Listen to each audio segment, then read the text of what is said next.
ब्रह्मांड के इस छोटे से हिस्से पर एक बार फिर आपका स्वागत है। हम अपने इस ब्रह्मांड के बारे में इतना कुछ जानने के बाद भी कुछ नहीं जानते। ऐसा हो सकता है कि हमारे इर्द गिर्द कई और भी दुनियाएं हों। तो आज हम एक ऐसे अंडरग्राउंड वर्ल्ड वाइड नेटवर्क के बारे में जानेंगे जिसके बारे में कोई नहीं जानता था। मैं आपको पहले कांटेक्ट की वो कहानी सुनाऊंगा जो सच है।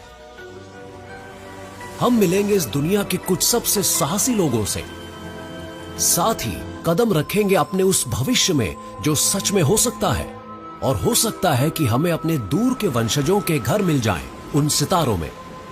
विज्ञान की वजह से ऐसा मुमकिन हो सकता है, पर कल्पना के बिना हम कहीं नहीं जा सकेंगे। हमारी सारी कल्पनाओं के यान को दो ही इंजन आगे बढ़ाते हैं, आशंका और उम्मीद। इस यान को रास्ता दिखाने वाले विज्ञान के नियम इसे बेहद ताकतवर बना देते हैं। नए विचारों को अलग अलग तरीकों से आजमा कर देखना, और जो अच्छे लगे उन विचारों को आगे बढ़ा देना, जो ना लगे उन्हें नकार देना। सुरागों के सहारे ही आगे बढ़ते चले जाना और हर चीज पर सवाल उठाना। अगर हम इन नियमों को अपनाएंगे तो ये सारा ब्रह्मांड आपका होगा। तो चलिए मेरे साथ।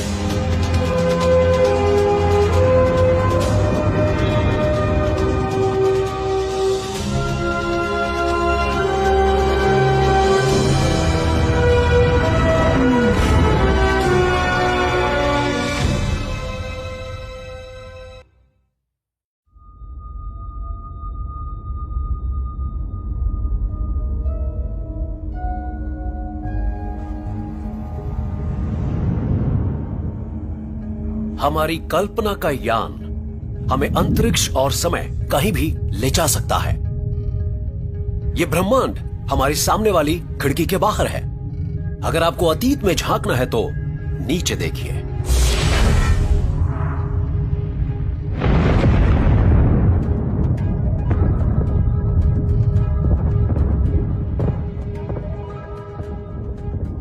और अगर भविष्य देखना है तो ऊपर देखिए।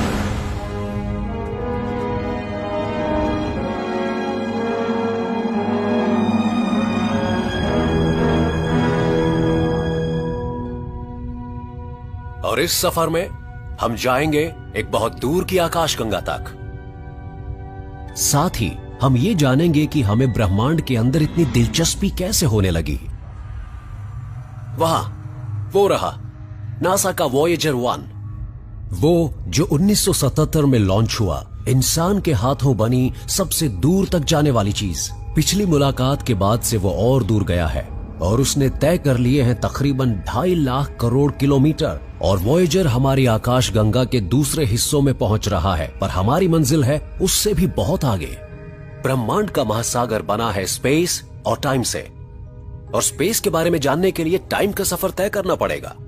हमारा सफर हमें अपने घर से बहुत दूर ले जाएगा, 1 लाख करोड़ लाइट ईयर से कुछ आगे। साथ ही हम 1 लाख करोड़ साल पीछे अतीत में जाकर एक ऐसी भयानक घटना को देखेंगे जिसने समय की चाल को बिगाड़ दिया था।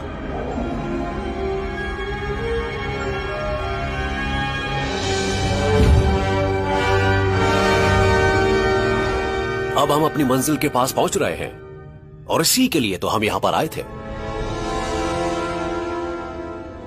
ये 2 ब्लैक होल्स विशाल तारों के एक जोड़े के खत्म होने के बाद पैदा हुए थे, और तभी से यानी लाखों सालों से ये ग्रेविटेशनल टैंगो कर रहे हैं। असल में हम यहाँ क्लाइमैक्स के लिए आए हैं। जब वो दोनों टकराएंगे, स्पेस टाइम की एक ऐसी सुनामी उठेगी जो स्पेस को हर दिशा में अपने हिसाब से बढ़ा और घटा देगी। इससे समय की गति पर प्रभाव पड़ेगा, जो पहले तेज होगी और फिर कम हो जाएगी।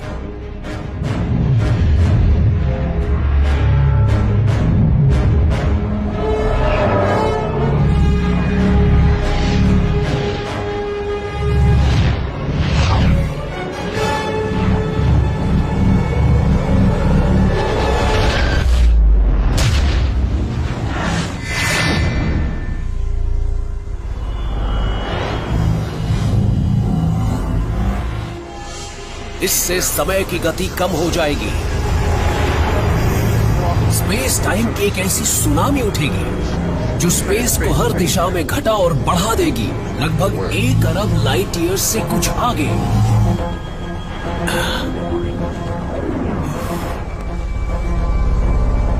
एक घटना जो लगभग 1 अरब साल पहले घटी थी, उसका हमसे क्या वास्ता हो सकता है? आइंस्टाइन ये समझने वाले पहले इंसान थे कि मैटर पूरे स्पेस टाइम में रिपल्स भेज सकता है। उन्हें लगा कि मैटर के जबरदस्त विस्फोटों से रिपल्स से कुछ और बड़ा पैदा होना चाहिए, बड़ी वेव्स, ग्रेविटेशनल वेव्स। इस वक्त आप मुझे अपने पास मौजूद किसी भी प्रकार के डिवाइस पर देख और सुन रहे हैं, क्योंकि हमने इलेक्ट्रोमैग्नेटिक स्पेक्ट्रम को इस्तेमाल करने का तरीका ढूंढ लिया है। जिस तरह से हम इलेक्ट्रोमैग्नेटिक वेव्स को इस्तेमाल करते हैं, अगर उसी तरह ग्रेविटेशनल वेव्स को इस्तेमाल करना सीख लें, तो फिर कौन जाने।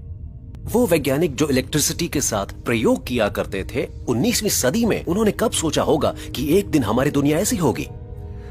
कॉस्मोलॉजिस्ट्स ने पहले ही बता दिया था कि ब्लैक होल्स होते हैं, और ग्रेविटेशनल वेव्स इस बात का पहला सबूत है कि ब्लैक होल्स सच में होते हैं। पर वो हमारे लिए ब्रह्मांड को जानने और समझने का एक नया तरीका भी बन सकती है। हम उसके साथ अपने विज्ञान के ज्ञान को मिलाकर उस काले विशाल महासागर में उन सब लाइट्स को लेकर जा सकते हैं जिनका इस्तेमाल हम लोग करते हैं, जैसे gamma ray, X ray, ultraviolet, infrared, microwave, radio wave और विजिबल लाइट। ब्रह्मांड की खोज का ये सबसे नया तरीका एक दिन ये जानने में हमारी मदद कर सकता है कि उन ब्लैक होल्स और दूसरी छिपी जगहों के अंदर क्या होता है जिनसे ब्रह्मांड का ज्यादातर हिस्सा बना है। कैसा रहेगा अगर हम उन ग्रेविटेशनल वेव्स का पता लगा सकें जो उत्पत्ति के शुरुआती पल में ब्रह्मांड के जन्म के समय पैदा हुई थी। कैसा रहेगा अगर हम अपने विजन को बढ़ाकर लगभग 14 अरब साल के पूरे कॉस्मिक एवोल्यूशन को देख सकें।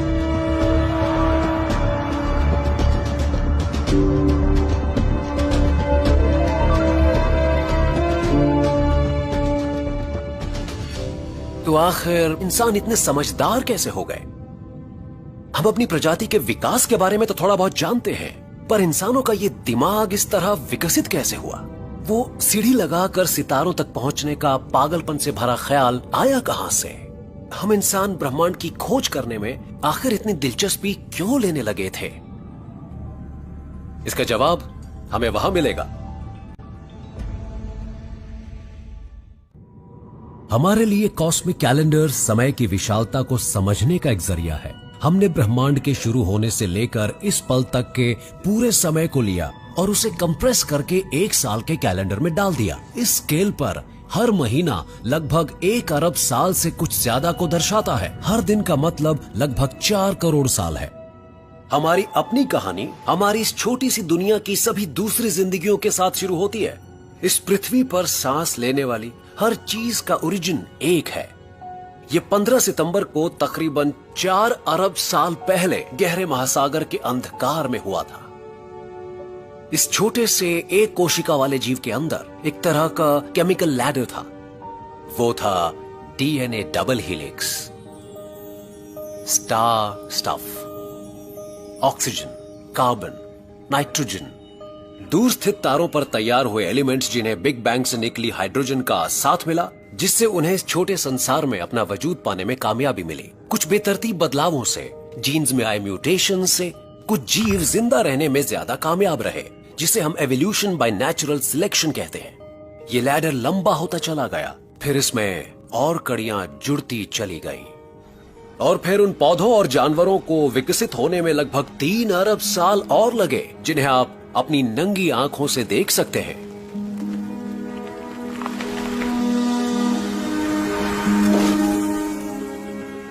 अगर कॉस्मिक कैलेंडर में छुट्टियां होती तो उनमें 26 दिसंबर की छुट्टी जरूर होती। लगभग 20 करोड़ साल पहले इसी दिन पहले मैमल्स विकसित हुए थे। वो पृथ्वी पर जीवन का एक नया फीचर लेकर आए।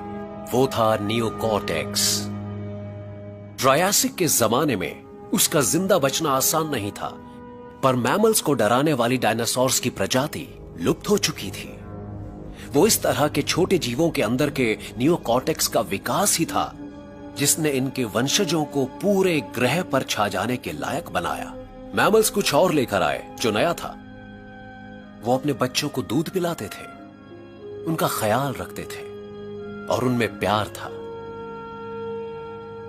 ये मदर्स डे था कॉस्मिक कैलेंडर का।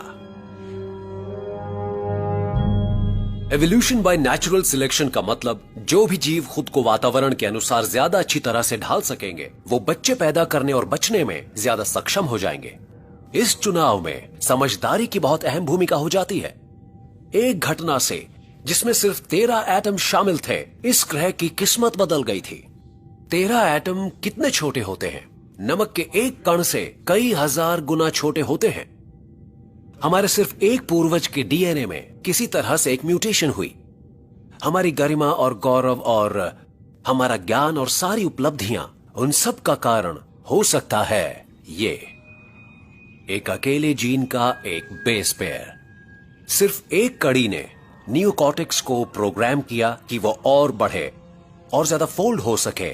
या तो वो किसी कॉस्मिक रे का असर था या फिर एक सेल से दूसरे सेल के बीच ट्रांसमिशन में कोई गलती हुई थी।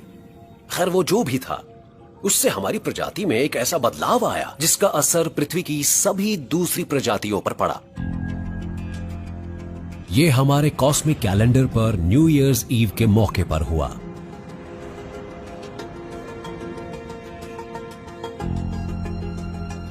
पता नहीं वो अच्छा हुआ या बुरा, पर उससे हमारे अंदर वफादारी आ गई। हम धीरे धीरे ज्यादा लोगों की फिक्र करने लगे। हम भविष्य के बारे में और सोचने लगे। हमें दुनिया को बदलने की ताकत पैदा हुई। अब हम जवाबों के लिए अपने ब्रह्मांड को खोजने लगे। वो नाम जो हमने अपनी प्रजाति को दिया, होमो सेपियंस, यानी समझदार इंसान। और दिलचस्प बात यह है कि उस सब के पीछे तारों तक जा रहे हमारे छोटे से डीएनए लैडर की एक कड़ी से ज्यादा और कुछ भी नहीं है। हमारे कॉस्मिक कैलेंडर के आखिरी घंटे में, बल्कि यूं कहें कि आखिरी मिनट में, हमारे पूर्वज शिकारी थे। वो खाना ढूंढते थे, छोटे छोटे समूहों में रहते थे।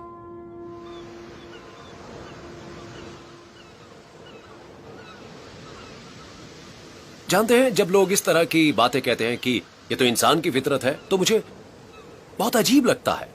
वो आमतौर पर हमारे अंदर के लालच, हमारे घमंड और हिंसा की बात कर रहे होते हैं। पर हमें इंसान बने एक दो नहीं, कई लाख साल हो चुके हैं और उसमें से ज्यादातर समय हम ऐसे बिल्कुल नहीं थे।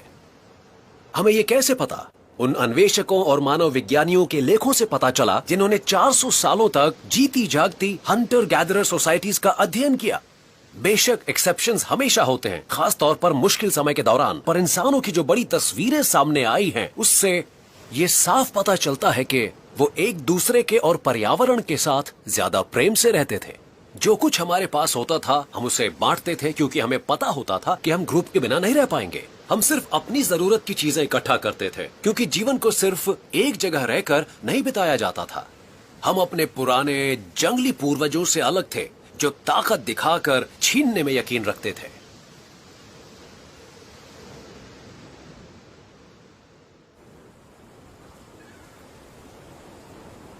और ईश्वर कहां थे? हर जगह पर, पत्थरों में और नदियों में, हर पेड़ में, हर पक्षी में, हर जीवित चीज में, हर कण में। ऐसा था इंसान का स्वभाव लगभग कई लाख सालों तक।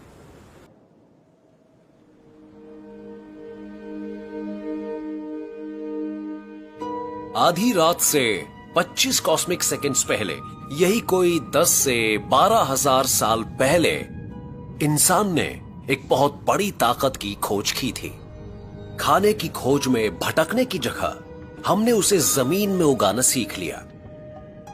इससे सब कुछ बदल गया। हमारे पूर्वजों ने कुछ और किया जो पहले कभी नहीं किया था। उन्होंने नए औजार और टेक्नोलॉजी इजाद किए ताकि पृथ्वी से पौधों और खाने को बाहर निकाला जा सके। वो एक जगह घरों के अंदर रहने लगे। प्रकृति और एक दूसरे के साथ हमारा रिश्ता अब हमेशा के लिए बदलने वाला था। ये क्रांति जो कृषि के क्षेत्र में आई थी, वो पौधे उगाना और जानवरों को पालना, वो सबसे बड़ी क्रांति थी, क्योंकि उसका असर हर चीज पर पड़ा। उस क्रांति का असर सिर्फ उस दौर तक ही सीमित नहीं था, उसका असर हम आज भी देख सकते हैं। पर ज्यादातर क्रांतियों की तरह ये भी कुछ बदलाव लेकर आई, जो अच्छे भी थे और बेहद भयानक भी।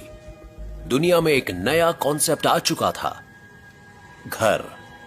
इस ग्रह पर एक खास जगह जहां पर आप और आपके पूर्वज पैदा हुए और रहे, और फिर लगभग 20 कॉस्मिक सेकेंड्स या लगभग 7000 BCE पहले तक वो बस्तियां और बड़ी होती गईं।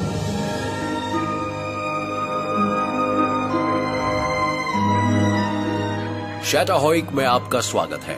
ये एनाटोलियन प्लेन पर एक समुदाय है। मैं लगभग 9000 साल पीछे आ गया हूं। शाम के समय सब लोग अपने घरों में हैं। दिलचस्प बात यह है कि आज इस शहर में तकरीबन उतने ही लोग हैं जितने कभी पूरे अफ्रीका में रहा करते थे। इस शहर का आइडिया इतना नया है कि फिलहाल यहां ना तो कोई सड़क है और ना ही खिड़की। तो अपने अपार्टमेंट में जाने का सिर्फ एक तरीका है, आपको छत पर चलकर उसमें बने होल में से नीचे उतरना होगा। पर सड़कों और खिड़कियों के अलावा शैटाहोइक में एक और बेहद अहम चीज नहीं है। यहां पर कोई महल नहीं है। इंसानी समाज पर कृषि की शुरुआत का सबसे बुरा असर पड़ना अभी बाकी था। यहां पर कुछ लोग बहुत लोगों पर हुक्म नहीं चलाते थे। यहां पर 1% लोग अमीर और बाकी सब गरीब नहीं हुआ करते थे। यहां पर रहने वाली औरतों, मर्दों और बच्चों के फोरेंसिक एनालिसिस से पता चला है कि वो सब एक तरह का खाना खाते थे। उनमें अब भी पुराने जमाने वाला बांट कर खाने का गुण था। शैटाहोइक समानतावादी था। सबसे कमजोर वही खाना खाता था जो सबसे ताकतवर खाता था, और सब एक तरह के घर में रहा करते थे। एक तरह के एक जैसे घर। चलिए दिखाता हूं।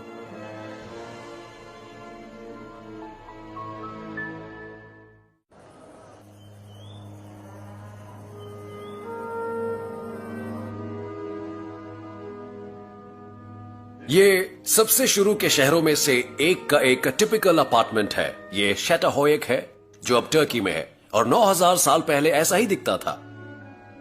ये काफी हद तक हमारे जैसे ही थे। ये वोल्केनिक ग्लास का एक टुकड़ा है जिसे ऑब्सीडियन कहते हैं। आईना हो तो ऐसा हो।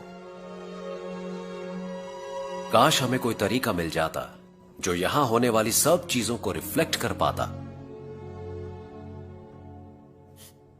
इस अपार्टमेंट में 7 से 10 लोगों का एक बड़ा सा परिवार रहता था। हर अपार्टमेंट का फ्लोर प्लान एक जैसा था। बेडरूम, लिविंग रूम, किचन, सामान रखने के लिए जगह। शैटाहोइक के लोगों को चीजों को सजाने का बहुत शौक था। अपार्टमेंट्स में बहुत से दांत और हड्डियां और जानवरों की खालें देखने को मिलती थीं।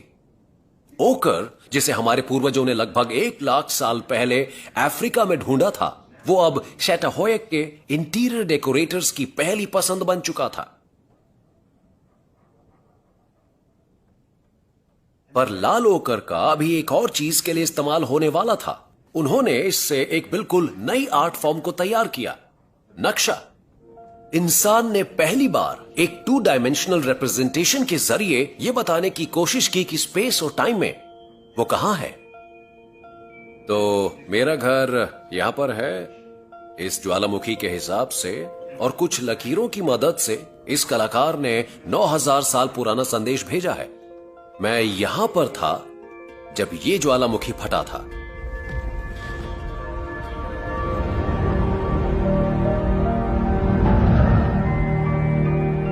शैटाहोइक का प्रयोग सफल रहा और कुछ हजार सालों बाद हर तरफ शहर ही शहर दिखने लगे।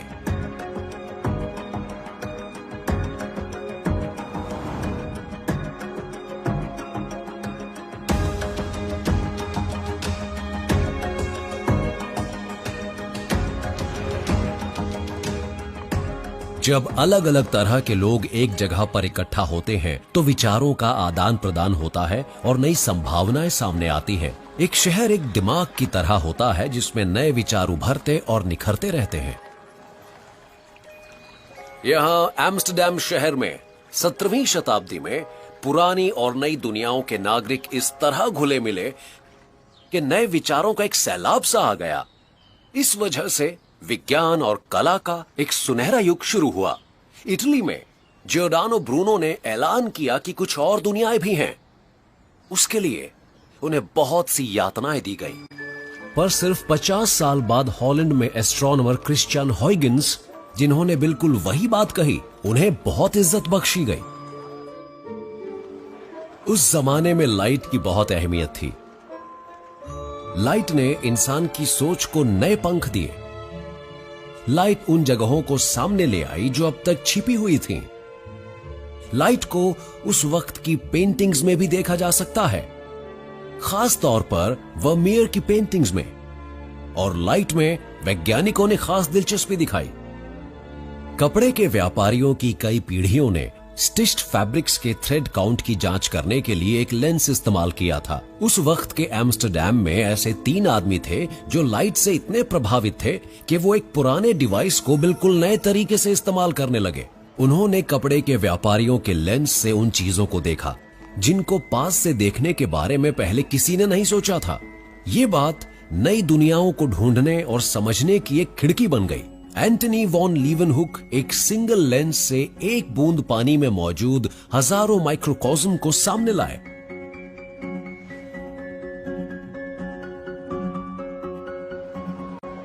उनके दोस्त क्रिश्चियन हॉयगिंस 2 लेंसेज इस्तेमाल करके तारों, ग्रहों और चांदों को इतना पास ले आए कि उनके फीचर्स नजर आने लगे।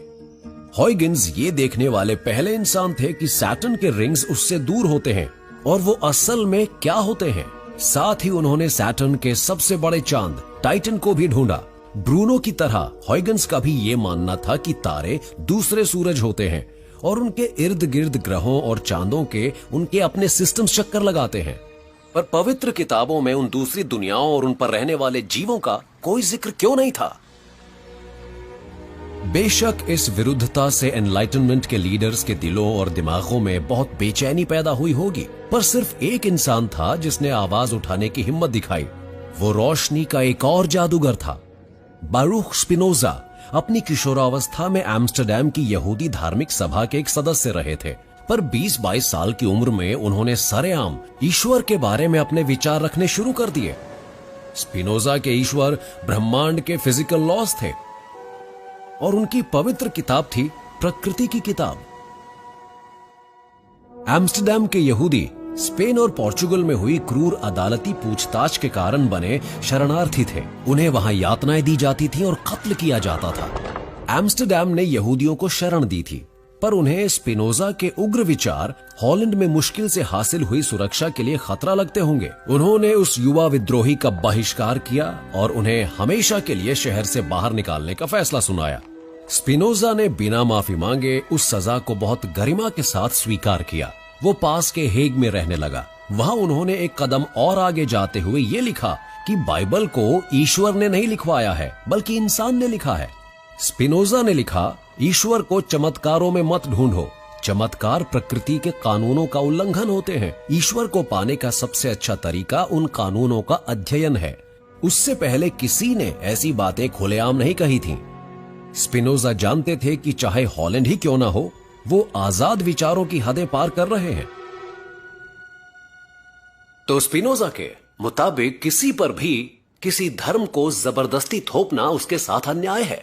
स्पिनोजा की नजर में हर प्रकार की बड़ी धार्मिक परंपराएं संगठित अंधविश्वास थीं। उनके हिसाब से चमत्कारों की बातें आगे आने वाले आजाद समाज के लिए किसी खतरे से कम नहीं थीं। जब तक चर्च और स्टेट अलग नहीं हो जाते, तब तक लोकतंत्र की स्थापना नहीं हो सकती। उन्होंने एक किताब लिखी जिसमें अमरीकी और कई दूसरी क्रांतियों के पीछे छिपे विचारों की बात की गई थी। और जैसा कि अब होता है, तब भी कुछ लोगों को उनकी वो बातें पसंद नहीं आई।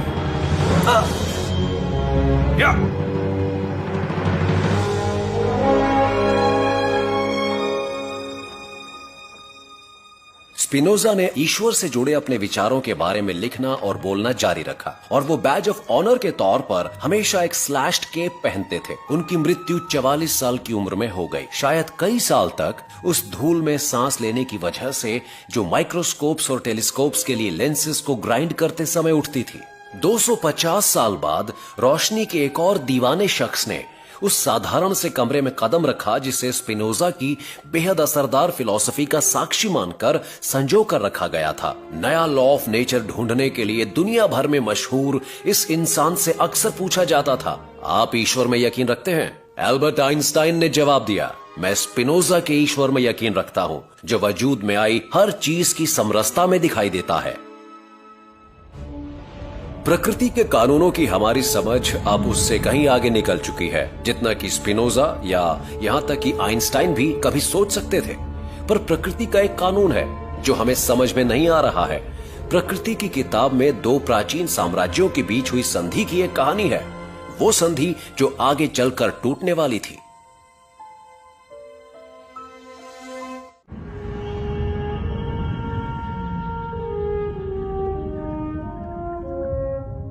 बहुत पहले दो साम्राज्य थे। उन दोनों के बीच एक संधि हुई, जिसके बाद वो दोनों कामयाबी के शिखर पर पहुंच गए। उन दोनों की साझेदारी लगभग 10 करोड़ साल तक चली और फिर एक साम्राज्य में एक नए प्रकार का जीव विकसित हुआ। उसके वंशजों ने सब कुछ तहस नहस कर दिया और संधि को तोड़ डाला। अपने घमंड में वो दोनों साम्राज्यों और साथ ही अपने लिए भी एक जानलेवा खतरा बन गए।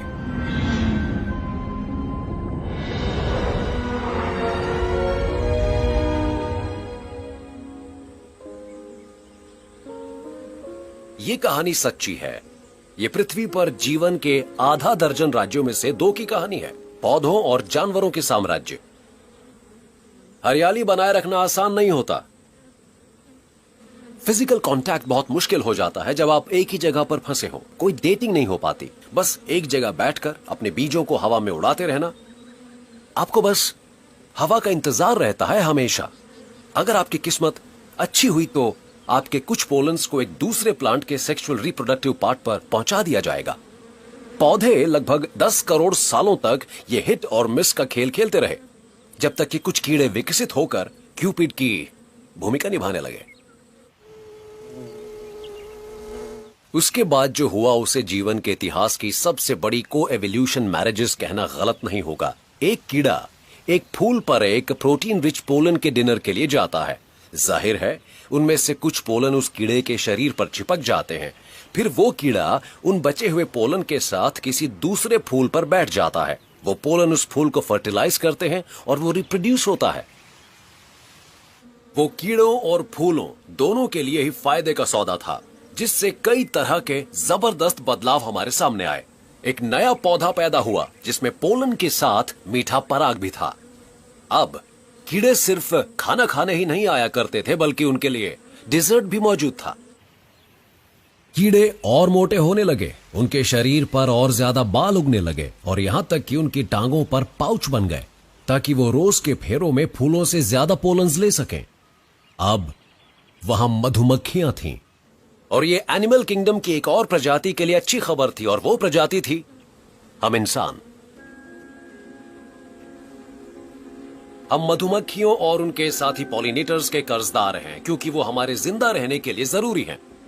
आप खाने की जो भी तीसरी बाइट लेते हैं, और ये बात उन पर भी लागू होती है जो ओमनिवोरस हैं, ये सब उनकी वजह से हो पाता है। दुनिया की 35% फसलें इनके सहयोग पर निर्भर करती हैं। पौधे स्टारलाइट खाते हैं और हम और जानवर हम पौधे खाते हैं, और वो सिर्फ उपलब्ध खाने की मात्रा को ही नहीं बढ़ाते, ये बायोडायवर्सिटी भी उन्हीं की देन है जिसने हमें खाने की सप्लाई पर इस कदर निर्भर बना दिया है। पर हम उनसे भी बहुत काम करवा रहे हैं। ऐसा पहली बार हुआ है कि अब कई प्रकार की मधुमक्खियां लुप्त होने की कगार तक पहुंच गई हैं।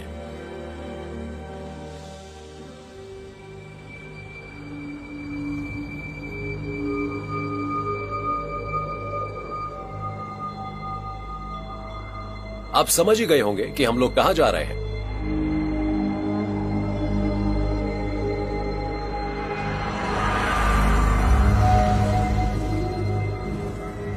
कृषि के आविष्कार से हुए फायदे और नुकसान हमें यहां लेकर आए हैं, हॉल्स ऑफ एक्सटिंक्शन में।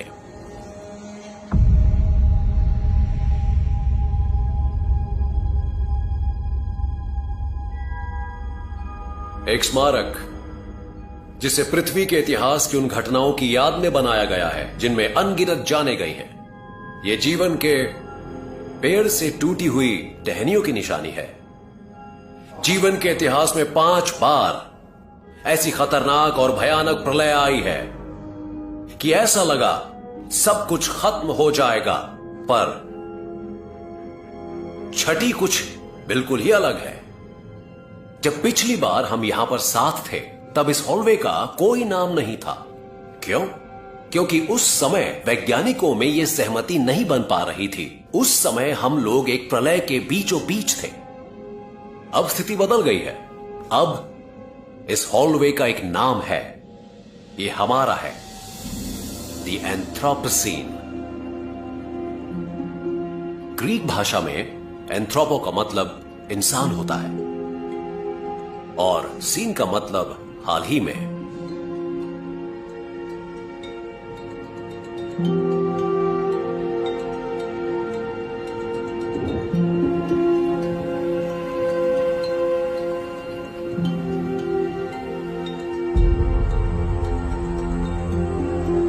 हमारे पूर्वजों के शिकार करने की वजह से ये प्रजातियां अब विलुप्त हो गई हैं। इनमें हमारे कजिन्स निएंडरथैल्स शामिल हैं।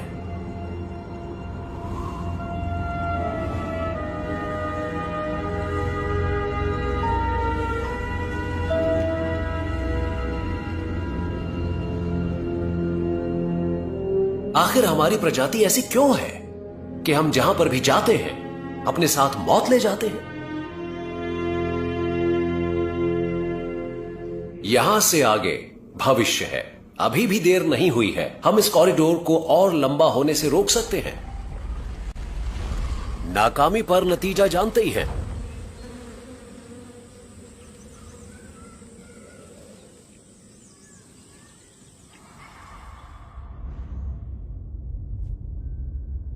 पर अगर कामयाब रहे, आइए मेरे साथ।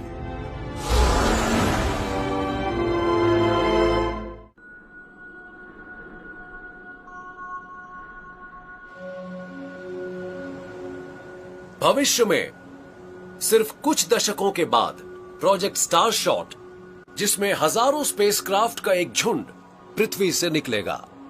एंडीज माउंटेन्स के पश्चिम में एटाकामा डेजर्ट का यह हिस्सा इतना सूखा है कि यहां आज तक बारिश नहीं हुई है। और यह हमारे लिए बहुत अच्छी बात है क्योंकि हमें बिल्कुल साफ आसमान चाहिए होगा।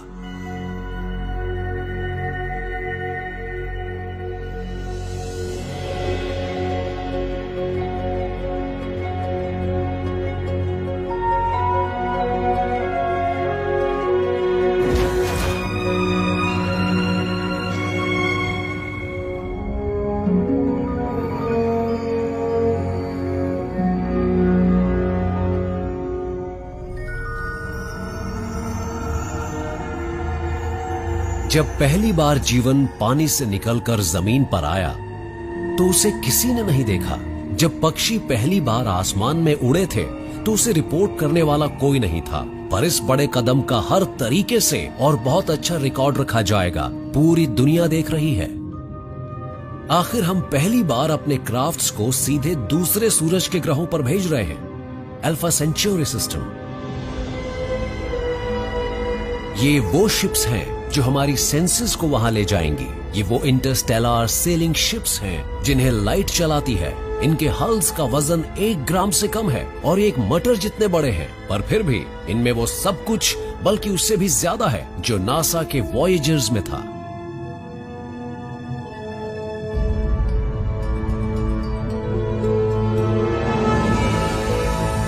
जब लेजर्स के इस फेज्ड अरे से पहली लाइट निकलेगी तो स्पेसक्राफ्ट की रफ्तार कुछ ही मिनटों में 0 से लाइट की गति के 20% तक पहुंच जाएगी। इस हर एक नैनोक्राफ्ट के अंदर वो सब होगा जो एक नए तारे की दुनिया पर नजर डालने के लिए जरूरी है, और उन सब दृश्यों और वैज्ञानिक जानकारी को पृथ्वी पर वापस भेजा जाएगा। अंतरिक्ष का ज्यादातर हिस्सा खाली है, पर वहाँ कुछ छोटे धूल के कण हैं जो उस तेज रफ्तार पे चल रहे नैनोक्राफ्ट से टकराने पर उसे बहुत नुकसान पहुंचा सकते हैं।